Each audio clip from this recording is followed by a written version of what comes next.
یحیی علویفرد نویسکار کردی خلکی گوند باخشقی یه سر به باجار بجنورد یه گریدای خراسان باکوری سال 1974 جدایی بویه. او بخوال باجار قوم دجی و زاروکین خواجی فیری کردی کرنه. علویفرد خودی وشانخانه بناوه عمو علویه.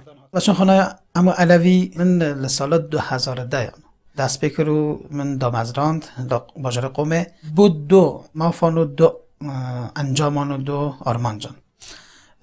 یک لسر ادبیات زاروکان بخبته دو لسر زمانه کردی بخبته وی حیانها گلک پرتوک نویساندنه و چندین پرتوک جی ورگراندنه سر زمان کردی. دوشانخانه خوده گرینگیک از زیده جیده پرتوک نویسکارین کرد.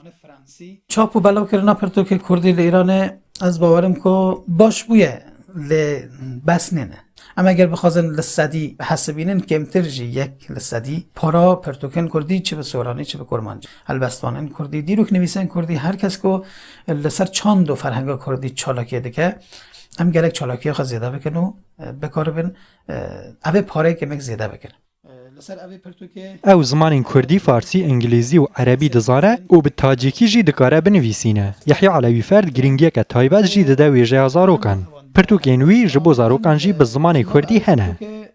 دی سال سر سفره ما رونشت ما و نین دخون رونشت ما و چای دال حلوه یا شیرین دخون میری میوانن منن حلوه دخون هز دکن هنک جوان نخوشن دست پیان گزدک گرینگترین هیویا ما اوای که ام روشک ببینن که ادبیات زاروکان از زمان کردی و کرمانجی بکاره به بگهینه رفکه بگهینه تاقه که ام بکاره به دنوا جهان دا ادبیات زاروکان کردی و کرمانجی بکاره به بدن ناسینو. علویفرد کردکی جئور میه و کوجبری خراسانی بویه حیانها گلک خلاتن جدا جی ورگرتنه لهر دری جیایه دفج زمان خواه بر ندایه.